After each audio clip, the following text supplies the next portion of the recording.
नमस्कार, सी न्यूज़ भारत देख रहे हैं आप। मैं हूं अखिलेश पांडे। वक्त हो चुका है न्यूज़ बुलेटिन का। इस बुलेटिन में हम जानेंगे कि कहां डेंगू मलेरिया की रोकथाम के लिए बनाया गया अलग वार्ड। आगे देखेंगे कि कहां एक मजदूर की खुदकुशी का हैरान कर देने वाला मामला आया सामने।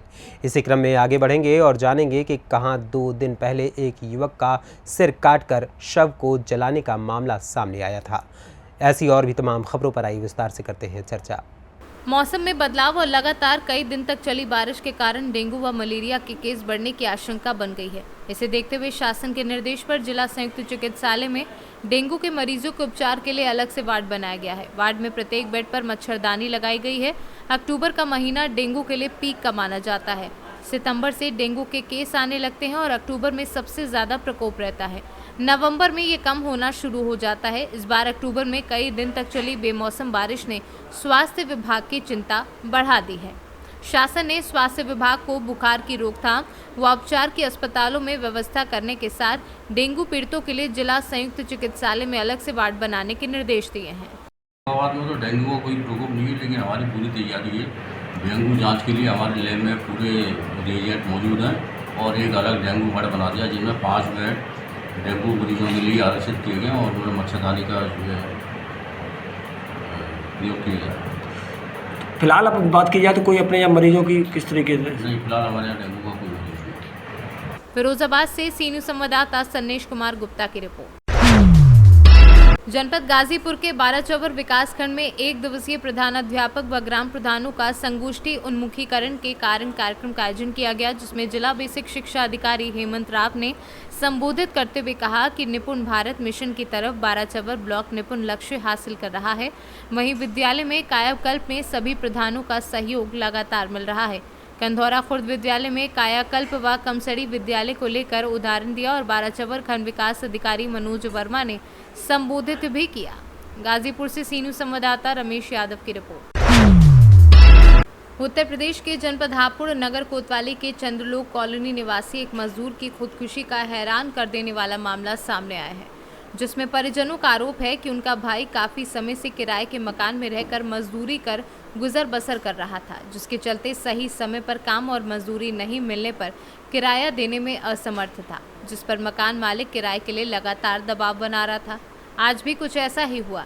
मकान मालिक ने घर आकर पहले तो खूब बेइज्जत किया और फिर उसके कमरे का ताला लगाकर चला गया, जिसकी बेइज्जती इतनी बढ़ गई कि कविंदर बर्दाश्त नहीं कर पाया और रेल से कटकर अपनी जान दे दी। वहीं परिजनों का रो रो कर बुरा हाल है और पुलिस ने शव को कब्जे में लेकर पोस्टमार्टम के बाद परिजनों को सुपुर्द कर दोषियों के खिलाफ उचित कार्यवाही करने का आश्वासन दिया है। 5-6 दिन हो गए। तो आपका नाम? सुमन। क्या मामला हुआ था आपके पति के? मेरे पति के लिए मामला हुआ था कि किराए का मसला था। परसों उन्होंने ताला लगा दिया था। मैं गई थी बाजार, वो अंदर से गैस निकाल के और खाना बनाने लग गए। मैं बोली कोई बात नहीं, तुम खाना बना लो, मैं आके बना लूँगी। उन्होंने तुरंत ताला लगा दिया मेरे जाते ही घर में, मेरे से पूछा भी नहीं। और जब मैं उधर से आई तो ताला लगा मिला मुझे। जब मैंने कही तो वो उल्टे सीधे बोलने लगे कि ताला नहीं खुलेगा। कौन बोलने लगा? मकान मालिक भी थी और उनकी बहन आई थी और वो 2 जने और भी थे। तो और 5-6 दिन की बात हो गई। ये मिस्त्री जो खाना बना रहे थे, तो इसके पापा बोले कि ये आदमी है, ये खाना बना रहे हैं, 4-5 रोटी तू घेर दे। मैं खाना बनाने लग गई वहाँ पे। वो बैठे थे यहीं पे ही। क्या नाम है, एक का नाम है राजू और एक का नाम है राजकुमार। ये मुझे दारू पिलाने लगे। अच्छा। दारू पिलाने लगे और जबरदस्ती करने लगे मेरे साथ। कौन पिला रहा था? राजकुमार। अच्छा। और ये क्या नाम है इसका? राजू। इसके अभी के पापा अंदर से आए एकदम निकल के। उन्होंने देख लिया तो उन्होंने बोला कि मेरी बीवी को तुम सालों दारू पिलाओगे। तो इसने राजू ने हाथ छोड़े, उनके साथ हाथापाई करी। उनको 5-6 रैपट मारे और क्या नाम है इधर उधर धक्का धुक्का करके कहने लगे कि कहीं से कहीं कहेगा जाके तो तेरी बीवी की बदनामी, हमारा कुछ नहीं है। हम मेरे पति चुप लगा गए, नहीं कही किसी से कुछ भी। अब फिर कल फिर ड्रामे दिखा दिए उन्होंने। अच्छा। काम पे से बुलाए, काम पे से बुलाकर दारू पिलाई ऊपर, दारू पिला के और फिर सारे हावी हो गए। मैं अंदर कपड़े पहन रही थी तो मुझे बाहर निकाल दिया। अच्छा। मुझे बाहर निकाल के बोले कि शराफत से लिख लेगा, ये जो तुझ पे होता वो कर ले, मेरे पीछे बड़े बड़े आदमी हैंगे। कौन? राजू और ये। अच्छा। राजकुमार। अब क्या चाहते हो आप? मुझे इंसाफ चाहिए, मेरे 2 बच्चे भी हैं। इनकी वजह से आपके पति की हत्या हुई हाँ है? जी। झगड़ा हुआ था, इसका मकान मालिक से किराया चाहिए है उस पर। 5 महीने का बता रहे किराया, ने 5 महीने किराया चाहिए। उनने कह दिया भैया मैं दे दूंगा किराया 2-4 दिन में। हाँ। उसने कहा नहीं, उनने कहा मैं अपना फ्रिज छोड़ जाऊंगा। कहा नहीं, हमें 5000 रुपये चाहिए अभी इसी टाइम।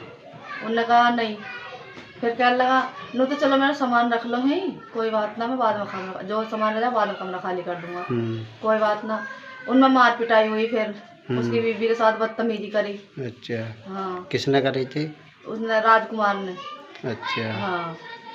ये अब जो मृत्यु हुई है उनकी किस वजह से हुई है? वो किस कारण से हुई है? मकान वाले की वजह से। अच्छा। हाँ। कहाँ पे जाके मृत्यु हुई थी उनकी? स्टेशन पे। मेरा नाम योगेश है। अच्छा। आप मृत्यु क्या कौन लगते हो? मैं मृत्यु का बड़ा भाई हूँ। अच्छा, बताइए क्या मसला था? या उसके मकान वाले ने टॉर्चर कर रहा था। वो अब से 2 दिन पहले कमरे का ताला लगा दिया था, उसके बाद बालक बाहर बैठा दिए थे। वो मोहल्ले वालों ने कह के कमरा खुलवाया और उसने आज भी ऐसी करा था। कमरे का ताला लगा दिया, बालक बाहर बैठा दिए और उसको कविंदर को बुला लिया अंदर। हाँ जी।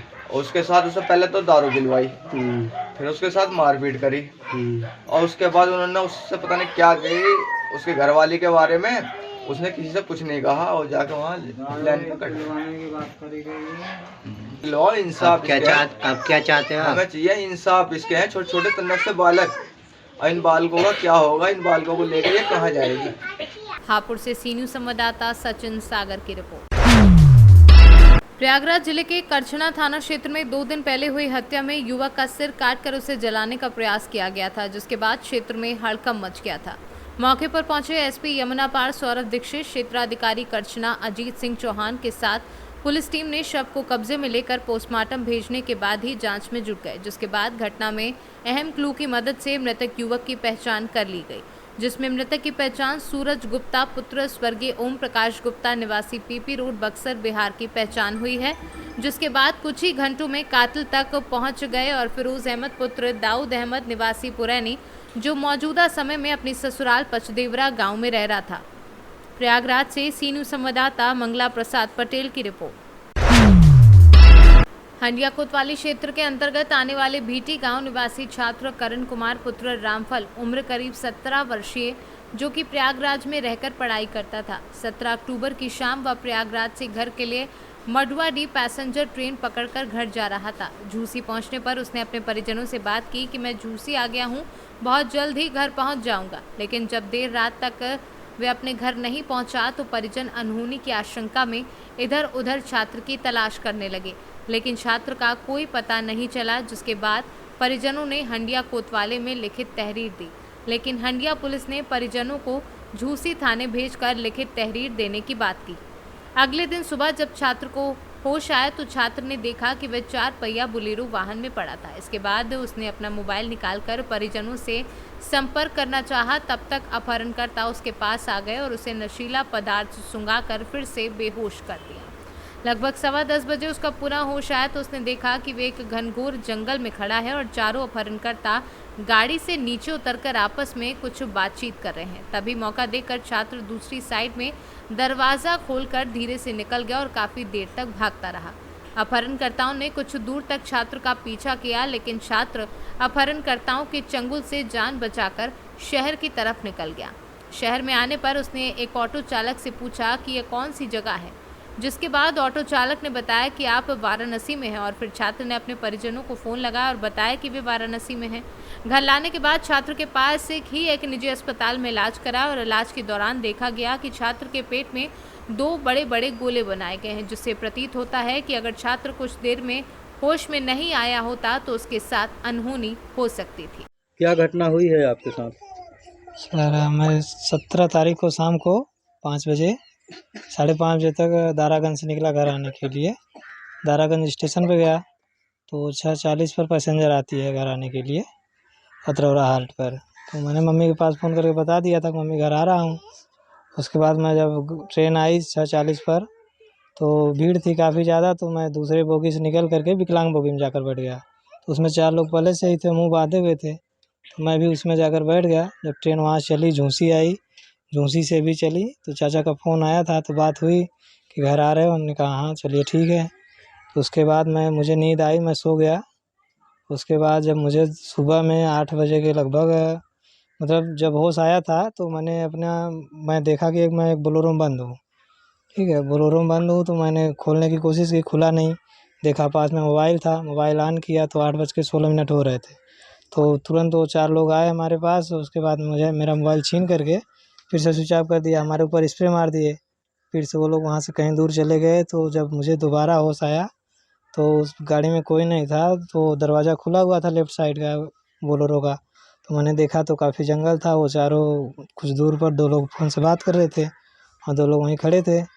तो मैं देखा कि बोलेरो में 10:15 हो रहे थे। तो मैं अपना बैग लिया, राइट साइड का दरवाज़ा खोल करके काफ़ी तेज़ी से वहाँ से भागा जंगल। तो वो लोग मेरा 2 लोग पीछा भी किए थे कुछ दूर तक। तो मैं भागता गया, लगभग 30 से 40 मिनट तक भागा था। तो एक जगह रुका, कपड़ा चेंज किया, फिर देखा बैग में मोबाइल था। मोबाइल ऑन करके पापा के पास फ़ोन करके बताया। फिर कुछ दूर आगे रोड पर आया तो लोगों से पूछा तो उन्होंने बताया कि बनारस में हैं आप। फिर वहाँ से रिक्शा लिया मैं। रिक्शा लेने के बाद 2-3 किलोमीटर तक आगे आया, काल भैरव मंदिर के पास। वहाँ रुका था तो फ़ोन से बात होती रहती थी सबसे। तो गांव के एक चाचा थे पुलिस में, तो उन्होंने कहा कि चेतगंज थाने पर चले जाओ आप, मैं वहीं आ रहा हूँ, आपको रिसीव कर लूँगा। तो मैं जाकर वहीं खड़ा हुआ था। आपके पेट में निशान कैसा बनाया गया है, इसके ये बारे में देखिए। कोई जानकारी? प्रयागराज से सी न्यूज़ संवाददाता रणविजय सिंह यादव की रिपोर्ट। फिलहाल के लिए इस न्यूज़ बुलेटिन में इतना ही। देश दुनिया की तमाम खबरों के लिए देखते रहे सी न्यूज़ भारत। हर खबर आपके साथ, आपके हाथ।